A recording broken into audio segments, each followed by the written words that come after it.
जगण्याचे देवा लाभो ऐसे बळ, दुर्गुणाचा वळ पाहावेना। जगण्याचे देवा लाभो ऐसे बळ, दुर्गुणाचा बळ पाहावेना। सद्गुणाची देवा वाढो ऐसी कळ,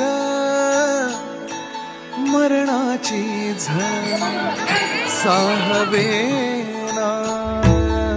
जगण्याचे देवा लाभो ऐसे बळ, दुर्गुणाचा बळ पाहावेना।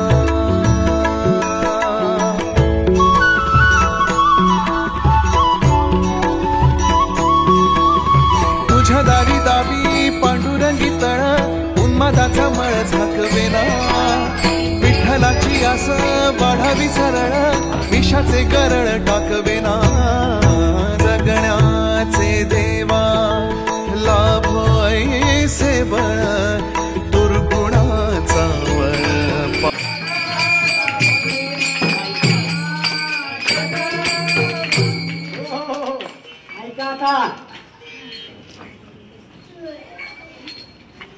या डोळ्याच्या बाई काजल पण लावायचं, त्याचे डोळे असे डोळे असेल ना, हे डोळे आले पाहिजे असे डोळ्याच्या रागात नाही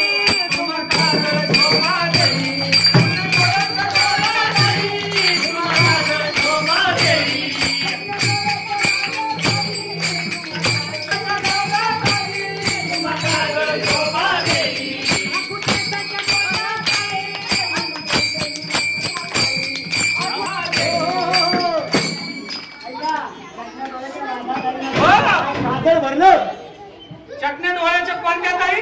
राधा ताई। त्यांनी जर काजल घातलं तर त्यांना शोभा येईल, आणि आखूड केसाच्या गोदा ताईंना जर केसरी वापरली खूप सुंदर। आमच्याकडे सगळं सामाईन। मग त्याच्यानंतर काय होईल माहिती का? चकमक प्रगतीला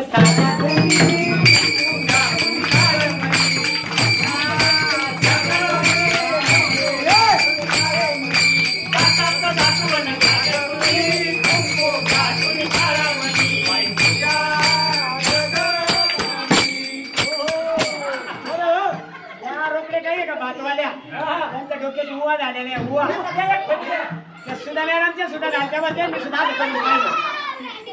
ऐका खाली बसावं पैसा खाली बसावं पैसा खाली बसावं पैसा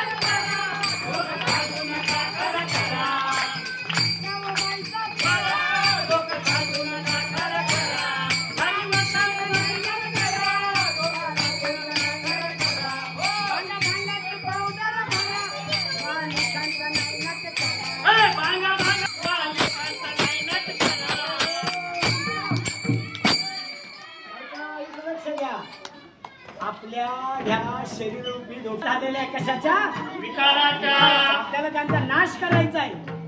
ही फणी नामरूपी फणी आहे। ही नाम आणि ज्ञान जर एकत्र झालं तर सगळ्या काय होईल? वा लिखांची घ्या ही बाई फणी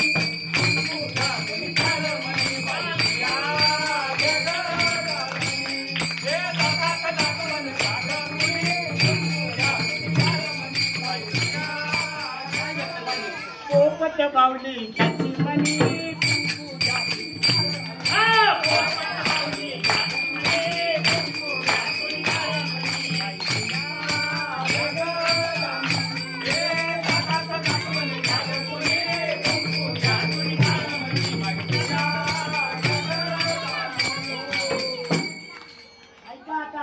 आता हे विकार आपण नाश करून टाकले कशाने?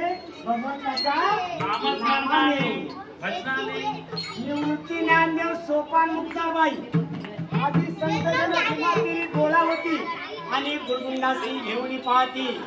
या संतांनी काय केलेलं आहे का? आपल्या जवळ सगळे तुम्ही आम्ही सगळ्यांना जवळ घेतलेले, आपल्याला एक ज्ञानाचा मार्ग दाखवलेला आहे आणि या ज्ञानाच्या मार्गातून आपल्याला भगवंताकडे वाटचाल मिळालेली, ज्याच्यामुळे आपण ह्या कलियुगातल्या या संसार रूपी देहामध्ये आल्यानंतर आपल्या जीवनाचं सार्थक होईल। कळलं का? मग त्यांनी काय सांगितलं? निवृत्ती ज्ञानदेव आपल्याला जर ऐका मला, आपल्याला जर कलियुगाच्या या संसाराच्या मोहातून जर निवृत्त व्हायचं असतं तर आपल्याला निवृत्ती, जर निवृत्त व्हायचं असतं त्याला ज्ञान मिळावं लागेल. काय करावं लागेल? ज्ञान द्यावं लागेल. ज्ञान कुठे मिळतं? ज्ञान विद्या मंदिरात शाळेत निवृत्ती ज्ञानदेव आणि ज्ञान मिळाल्यानंतर तुमचा मार्ग काय होईल? सोपा.